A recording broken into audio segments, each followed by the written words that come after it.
G'day everyone, it's me, the Antitheocrat, back with another one. Before I go into the main content, it's a quick sales pitch. It's the only one you're getting, so enjoy it. Below these videos, I do attach all links to the information if there are links to be had. I also archive all of the information if that's possible. I also supply links to other platforms for my content and how to support me if you wish to do so. That'd be nice, but no requirement. That's it. That's my intro. That's my sales pitch. It's all I've got. It's all you're ever going to get. And now, on with the show. G'day. Okay, I've been away for a few days. A lovely hotel room with a spa bath, and I had to go away for an appointment, and I decided to take a couple of extra days to just not be here. Anyway, exciting things going on, you know. I don't know, I've been out of touch. I didn't take a computer with me. My smartphone does bring up information as I turn it on every day. But essentially I've ignored going to any videos or news feeds or anything. So I'm in the dark. I come back, I put my Facebook feed on thinking, yeah, there'll be something interesting in the feed. I'll be able to find something to make a video out of. And hey, nothing significant. It's all the usual Trump derangement and that's pretty much it really at the moment. And the COVID scaring that has been going on for 6 months or longer in some cases. In any case, I decided that I should go to the ABC. Now, this page is showing it should be refreshed, but I'm not refreshing it because I want to show you what I came across when I went looking for some some news to cover. Yep. Koala dead, another mauled by pet dogs in separate backyard attacks. Who'd have thought it? Really? Koalas running on the ground between trees get attacked by dogs. This is news. Apparently we're meant to watch our backyards. Well, I don't live in Gippsland, so it's not really an issue for me. I don't live in koala country. But I guess if I had emus running through my backyard, well, the cats aren't bringing them down. In any case, this was the top news when I opened up, and I thought, shit, there really is nothing to report on. But no, looking for the bias, I found it. US election live updates. Joe Biden warns people will die if Donald Trump continues to refuse to cooperate on presidential transition.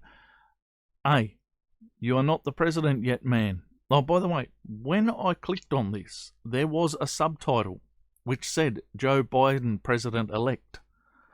That does not seem to have doesn't seem to exist in the open link. So yeah, the idea that Joe Biden is currently responsible for anything except being an old fart who's mentally decrepit comes as rather a surprise, I imagine, to the people who will eventually declare who the president is. And that's not going to happen until, well, all the shit's sorted out. And personally, there is a lot of shit. There's going to be a lot of people who are not going to be happy about accepting the outcome of this election. Who the fuck would have expected Joe Biden to win the presidential election, especially in the light of the Republicans winning more seats everywhere fucking else? The only thing that went to the Democrats was, Joe, I'm mentally decrepit Biden for president, over Donald, I'm a bit brash and loudmouthed Trump. Seriously. I'll tell you what, when Joe Biden stood up and said they had the best election rigging machine in history, I think he was dead right. It seems to have worked a treat. I do suspect he's going to be president. I do, however, hope that Donald Trump manages to succeed in overturning a few of these decisions and gets back for another term. If for no other reason than to really fucking rub the salt in. I did my video about being called a snowflake. I'm not that invested. I'm not that invested in anything. I could say I'm invested in the idea of defending the welfare of my family. That's where my investment is. And regardless of what happens up the chain in some foreign nation, it will be me defending my family that is the important thing. And whatever they do, and I don't know which one's going to be good, bad, or indifferent at the end of the day, I can have my suspicions about which ones will be better for us. And I do believe, I will put it out there, that would be Donald Trump, given his record. And Joe Biden won't, given his record. So, yeah, at the end of the day, whatever they do, I'll be watching out to see how it affects my family. That's where my investment is.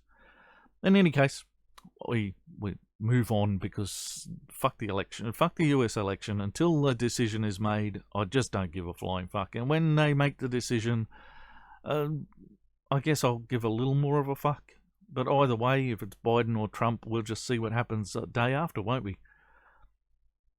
They do get all worked up about Donald Trump going off to play golf and shit. Look, the man is not handing over shit to you. All right. You've got the guy with the nuclear codes. We'll go there. We'll use this as an example, right? He's in charge of an extreme military presence. We're going to call that the nuclear codes, whether in fact that is a truthful statement of fact or whatever the fuck, right?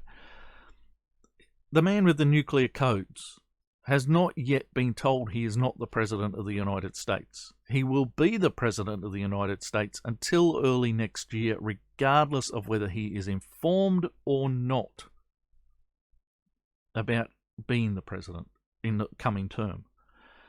This other fellow, Joe Biden, has not been told that he is the President.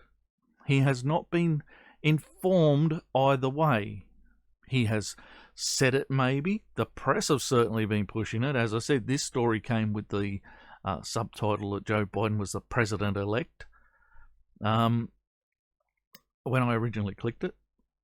But at this point, Joe Biden has no legal claim to the fucking nuclear codes. I might as well walk in and say, I am President-elect. I've got a press card. All I have to do is declare myself President of the US, as many people now have who have press qualifications. And any of us could just walk in and say, well, we deserve the nuclear codes. We are the President.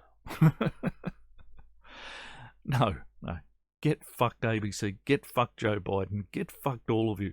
Until there's a declaration, I don't want to hear any more. Okay.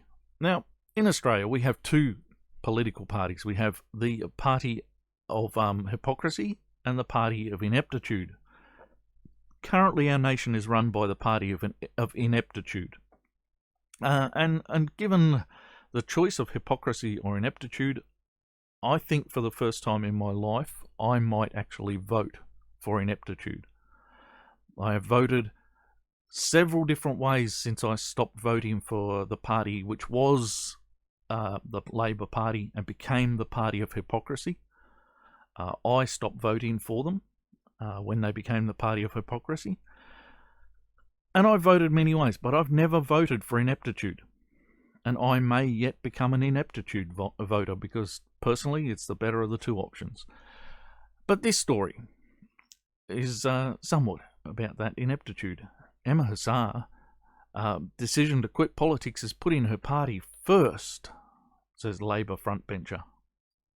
And no, it's not, because former Labor MP Emma-Husar calls out Barnaby Joyce, Alan Trudge, Christian Porter and Coalition Leader on Q&A. Yeah, she's calling out them, but former Labor MP Emma-Husar has called out gender-based double standards on an episode of QA, saying she was forced out of her job over innuendo while male politicians accused of cheating on their wives were given to continued support of party leadership. No. I know Q&A is a feminist show, and if you go back through my video history, you will find a 3-part series on a feminist Q&A episode, which was as horrendous fucking gets. But, this is not why she was thrown out. And she could have stood up for herself and defended herself. And look, this is my personal life. You'll keep out of it. I will keep doing the job that I am employed to do. And defended herself. Why this says she's called out coalition leadership, that's the opposition, I don't fucking know. Because I don't think they had a great deal to do with it. Maybe they played the political game against her. But they weren't the ones who said, sling your hook. Mrs. R left politics after a scandal that involved allegations of sexual harassment against her that were ultimately thrown out. You know why they were thrown out? Do you know why they were thrown out? Because they were against a man. She was practicing sexual harassment against a man, and he complained. And yes, the allegations were thrown out, because how dare he even assume that he can do that? Again, the party of hypocrisy. Extremely feminist, extremely social justice, but men can't do these things. Men can't be victims. But other allegations, and this is where the shit hits the fan, including that she made unreasonable demands of staff, were found to have merit. Yes, this is the polite way of putting what she did. She was an utter bitch to everybody she thought was subordinate to her. Everyone she thought was lower class than she was, worth less than she was an absolute bitch to them. And this was quite a resounding shouting out by people around her at the time that all this went down. So no, women are held to a complete different set of standards, Mrs. R told a female audience member contemplating a political career on Monday night's Q&A. So set up your own women's party. Then we'd have a real party of ineptitude to look to. At least the party we got is inept because, I don't know, as with all political parties these days, they seem more interested in what's going on with Twitter and the media than they are in what people actually want on the ground. And they've got no fucking idea what we're after down here. They will be told to abide to a different set of rules than men. No, if this was you screwing somebody, you could have done something about it. Mrs. R's comment came after Four Corners revealed details about behaviour of Attorney General Christian Porter and Acting Immigration Minister Alan Trudge with female staffers in 2017. So they were making passes at their staffers. Is that what was going on? You know, you were doing a bit more than that, according to the allegation. I don't know what these guys did, but I bet they weren't doing it as hard and fast as you were, according to the allegations that were ultimately thrown out. Anyway, moving on, because this is just boring shit. I just want to bring up this hypocrisy that, you know, I'm doing it for the party. Look, fuck the party. Fuck the party. Shit on the party every minute you can. By the way, ex-Labor Party prime ministers, ministers, they all shit on the Labor Party eventually. Anyway, South Australia reports one new coronavirus case overnight, says the Premier, which apparently they had 60-something cases, 65, 62 or something cases. It doesn't say in here, righto. In any case, they had a bit of a cluster in Adelaide and everyone panicked for a second. And they say they've got one. But this, I had to go away from the ABC to do this. This came up in my news feed while I was away, and it gave me a chuckle. But this is not in the ABC's news feed anywhere. We had to go to Euronews to find this. Coronavirus cluster recorded at World Health Organization's headquarters in Geneva. An email shows that the organisation has recorded 65 cases of coronavirus amongst staff at its Geneva headquarters. Now that's as many as South Australia got. Oh dear. These are the people who are our go-to experts. They couldn't bother to sanitise the door handles or whatever in the fuck they're supposed to be doing over there. But anyway, South Australia reports one case, and what do the ABC have on their reporting? Live. Alright, cut, step back, going back to this.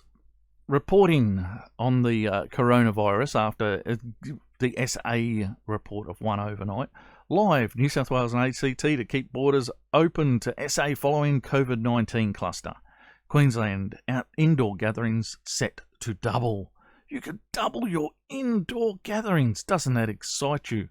And I've got no problem with us keeping the borders open. Shutting them down was fucking ridiculous. They could have shut down areas. They could have done contact tracking to a strenuous degree. But shutting us all down has just fucked with us all. It's been ridiculous. But anyway, the next one. Let's fill that cauldron. Queensland's coronavirus restrictions eased just in time for State of Origin. How's that? They're going to fill this bloody great thing with people to watch a footy game. And in Queensland, you can have your indoor gatherings set to double? Fucking hell. Seriously, fuck. Queensland. Guess which party's running fucking Queensland? Yes, the state of hypocrisy. The Hypocrisy Party. And they just got fucking delivered another term in elections.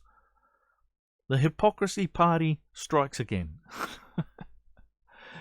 Ay. Okay, so what can South Australia, who had one case overnight, learn from Victoria's coronavirus outbreaks and response? I would have to say fucking nothing. Fucking nothing. Do not follow Victoria's example. They shut down this state. They economically destroyed themselves, taking a big chunk of the country with them. Probably opening themselves up to those lovely Chinese loans that the Premier is so keen to take out. In any case, Victoria had 2,000 of the slightly less than 3,000 cases that Australia has had. The rest of the country had less than 1,000 overall. So, why would you go to Victoria for any advice? 2,000. And the highest death rate as well. Why the fuck would you look to Victoria for anything? Their response was dangerous in every way. It did not stop contagion. It did not stop deaths. It did not keep their economies running.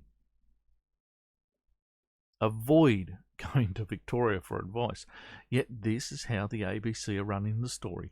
Melbourne residents lived through months of harsh lockdowns before the current run of no cases. That's right, 18 days, I think, without any cases. And they still have certain restrictions. As Victoria moves closer to easing restrictions, yes, closer to easing eased restrictions.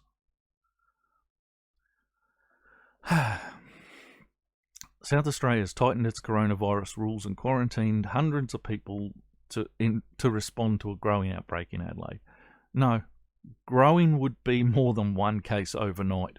You know. Oh, God, I get sick of this reporting. I'm meant to run in fear, and I'm just feeling more and more like there is absolutely fucking nothing to fear. Even if I get this thing, I'm surviving it. I'll be amongst the majority of people who walk away going, well, that was a fucking nasty cough. Now, for me, it could be a problem because it might spark off another issue which I have discovered is getting more and more easy to spark off. There's my fucking childhood claustrophobia seems to be biking back in my old age. There are things I can't watch on TV. There are certain activities I can't do. And yet, there are things I can do. I can dive underwater. I can scuba dive. I can go through cave systems as long as I know I can move my arms and there's breathing space around me. I'm not the worst claustrophobe in the world, but there are situations in which I feel I am unable to. I'm not able to be in control of the situation I find myself in. As I get older, I realise that one day I could become bedridden, and that would fucking kill me.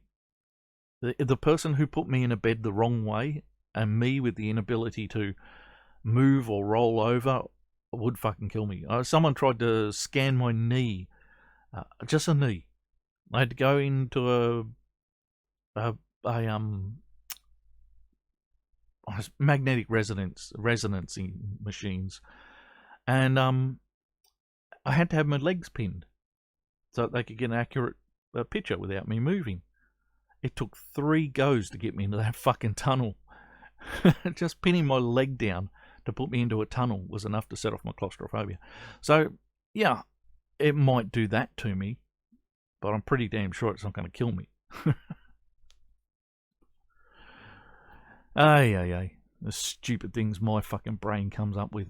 See, claustrophobia is not an irrational fear. It really isn't. It shouldn't be. But it can be spiked by the weirdest things with me. As a kid, I couldn't be zipped up in a sleeping bag without fucking screaming. Anyway, moving on. We'll move away from the coof, because we're not allowed to talk about the coof. So let's talk about the lab supports children with autism who don't have friends to gain friendships, learn social skills. Seriously, what has the world come to? Why are we teaching children with autism how to be homophobic and Nazi? This is surely misogyny incorporated. Sorry, I saw this story come up and I just had to go there. The computer games are totally misogyny, and noting earlier, as I think I did, didn't I? Did I with this one? The Circassian woman coming out with her issue with breastplates for female characters having booby enlargements in the chest. Yes, apparently we have to have flat chest armor for women, making me think that Anita Sarkeesian has no breasts worth note, or she might understand why that could be uncomfortable. In any case, the misogynies is now being taught through to autistic kids. Yes, they are being taught to play computer games. Total fucking misogynies. Totally fucking misogynies. But it doesn't end there. No, it ends here with the story I was aiming for with all of this. Yes, WomenWorsting. Women urged to prioritise their mental health amid feelings of stress, burnout during COVID-19 pandemic. Oh yes, the women, they have it so hard. The woman in question at the start of the story is Dr. Anna, who says the stress of COVID-19 on top of becoming a new mum have led to her feeling more burnt out and exhausted than she ever has ever been. That's totally terrible, Dr. Anna. You're a new mum and you're finding that having a baby around takes a lot of time and effort. Oh, dear diddums. You're getting to work part-time from home, aren't you? When Anna realised she was no longer enjoying time with her daughter, she knew something was wrong. No, you're a fucking parent. That's what you are. You are now, for the first time in your life, a parent. And you will realise that you do not like your children all the time. You may spend quite a few hours of your life thinking you do not like your children. I have a son who's a talker. All he does is talk non-stop. stop incessant talking. We all go insane, but I'm an at-home father. 23 years. Kids will bother the shit out of you. They really will.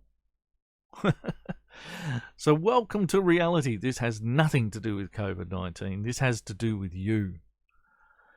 Now, the stress this year has been something I've never experienced before because you're a new parent. Welcome to reality.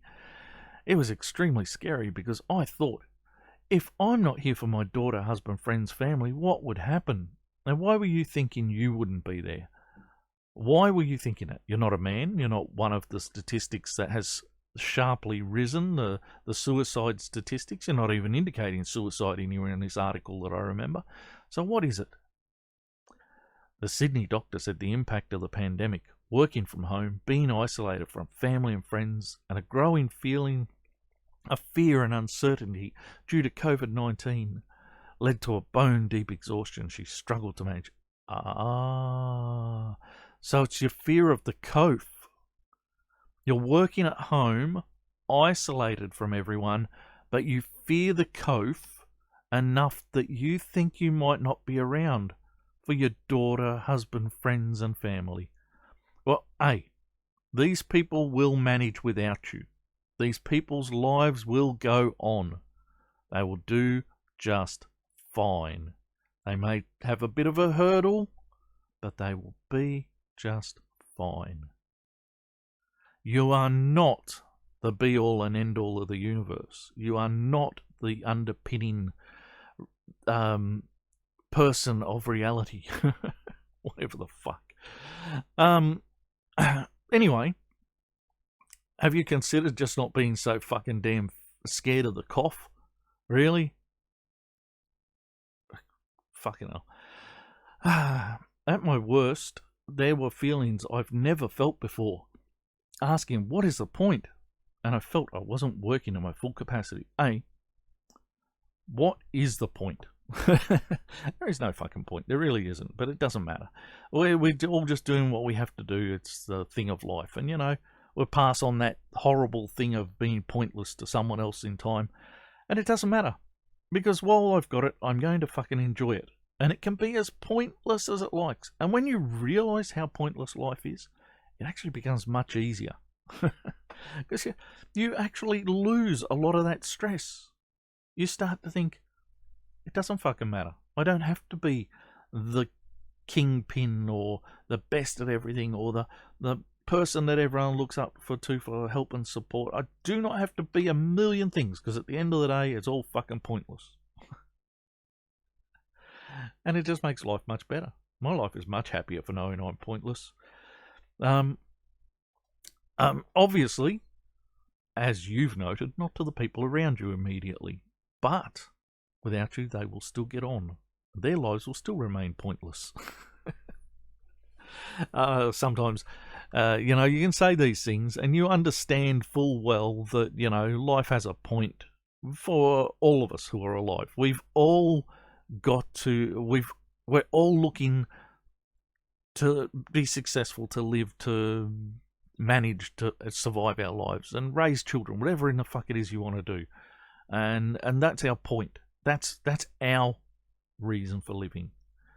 It can sound fucking it can sound really fucking dismal, and I know some people have no fucking sense of humour.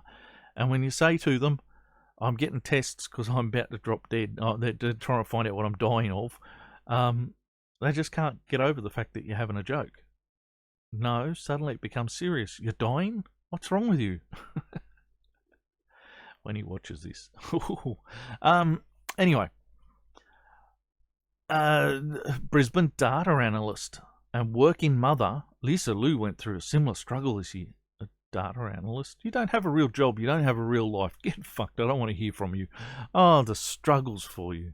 Oh, the terrible, terrible struggles.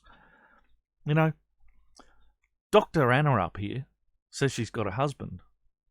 Who's taking the stresses of being the working party in this relationship? Who's the person who's supporting her ability to work from home, where she's still making her good doctor's income.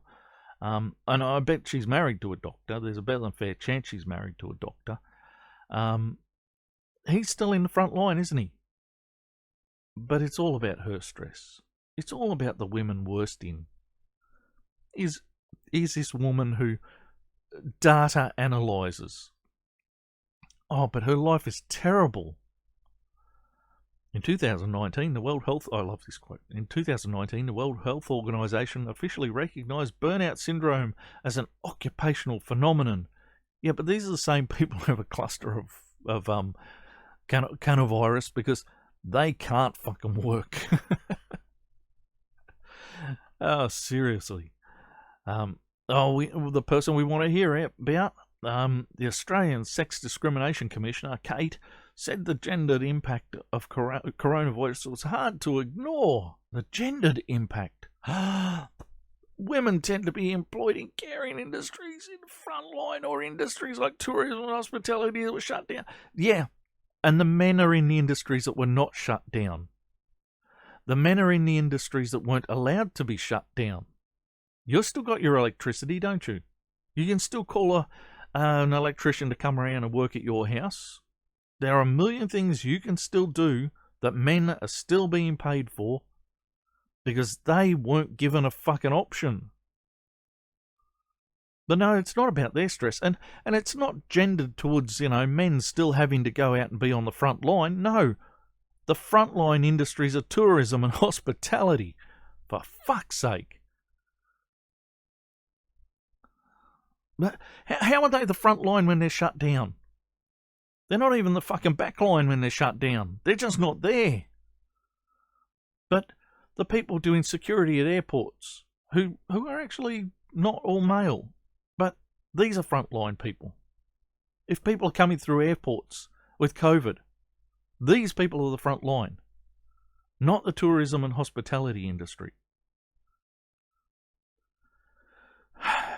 But, it's gendered. The Australian Sex Discrimination Commissioner can always see where women have it worst.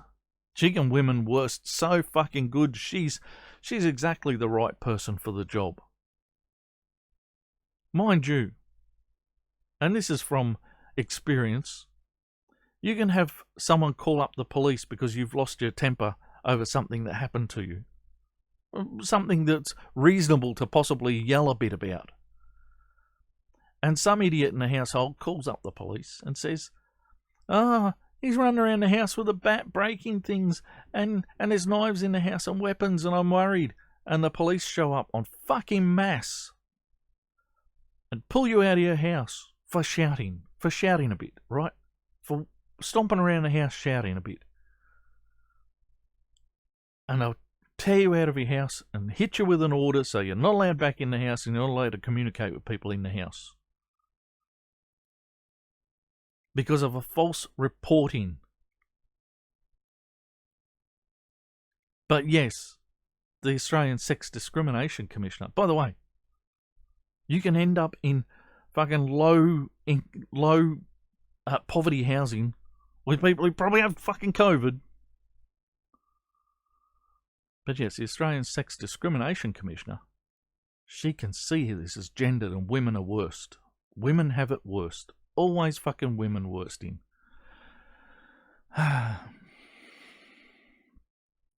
In the longer term, I'm concerned families might allow women to drop out of the job market, and that has a serious long-term effect. Yeah, we might finally get some fucking wage reality happening in the country. But if families choose to allow women, by the way, I'm an at-home father, so this doesn't have to be women, but if families allow women to drop out of the job market, what fucking business of yours is it? Why were you demanding that women had to be in the workforce? Why were you demanding that families kept women in the workforce? Who's the fucking sexist here? Personal choices, fuck you. Families making choices for themselves, fuck them. We have to have all the women working all the time. resilience training providers, well, yeah, the vested interest people. You've heard of burnout, but what about presenteeism? What? I didn't get this far in the article. What? Relationships Australia CEO, this is Feminist Anti-Relationships Australia, Elizabeth, said the pandemic was also a leading rise in presenteeism. Fuck off, bitch. New fucking words. Meaningless fucking drivel. When employees physically show up to work, but productivity levels and engagement are reduced. Good now. Presenteeism already costs the Australian economy up to $34 billion per year. So what? We're not allowed to financially support people to keep them in work, which is what was happening. The government were paying extra money to employers to keep people employed during this pandemic, and so a lot of people said, "Well, I'm being paid. I'm not going to work." A lot of people said, "Well, I'm being paid regardless. I'm just going to sit here and do fuck all." And it turns out a lot of those people were women. I know, one of my partners was one of those women. For all I know, the other one was getting it too through her employer, but I don't have evidence of that. In any case, government, so might just being part of things. But the other one, yeah, she was being paid not by her employers, but by the government. And she was getting paid that just for sitting around on her ass being at work. So, what the fuck are you people moaning about? Do you even have any fucking clue what you're moaning about? It's just everything is women worst. Everything is women worsting. Gets up your fucking nose, doesn't it? We will forget who works more hours, who's more likely to be in full-time employment, that these people are not allowed to leave the homes because, like Anna here, her husband is probably out supporting her. Chances are he's a doctor, still working with patients. Maybe he's working at home too. In which case, why is she so fucking stressed? Can't she offload any of the workload to him? What the fuck's she doing with her life? I get sick to death of these people. I get sick to death of these half-assed reportings, and I get sick to death of people like the fucking Australian Sex Discrimination Commissioner, who thinks everything is woman worsting. And that's it. I've had enough. I'm going. I do not want to do this anymore. I've had enough of this. I'm out of here. I've been the Antitheocrat. May your gods remain fictional. And I will see you in the next one. Until then, have fun.